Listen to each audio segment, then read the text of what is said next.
گاؤں تھا جہاں علی اور عائشہ رہتے تھے۔ یہ دونوں بہن بھائی تھے۔ انہیں سال بھر میں جس دن کا سب سے زیادہ انتظار ہوتا تھا وہ تھی عید الاضحیٰ۔ اس بار بھی عید آنے والی تھی۔ ایک دن علی کے ابو ایک پیارا سا بکرا لے کر آئے۔ علی نے فوراً اس کا نام گلابو رکھا۔ علی اور عائشہ روز گلابو کے ساتھ کھیلتے، اسے اپنے ہاتھوں سے ہرا چارہ کھلاتے اور پانی پلاتے۔ گلابو بھی ان سے بہت مانوس ہو گیا تھا۔ پھر عید کا دن آ گیا۔ علی اور عائشہ نے نئے کپڑے پہنے، لیکن ان کے دل میں تھوڑی سی اداسی بھی تھی۔ قربانی سے پہلے انہوں نے گلابو کو پیار سے الوداع کہا۔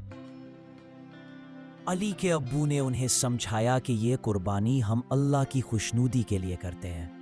یہ ہمیں سکھاتی ہے کہ ہمیں اپنی پیاری سے پیاری چیز بھی اللہ کی راہ میں قربان کر دینی چاہیے۔ یاد رکھو، اللہ کو ہمارا گوشت یا خون نہیں پہنچتا، بلکہ ہماری نیت اور تقویٰ پہنچتا ہے۔ قربانی کے بعد علی اور عائشہ نے اپنے والدین کے ساتھ مل کر گوشت کے حصے بنائے۔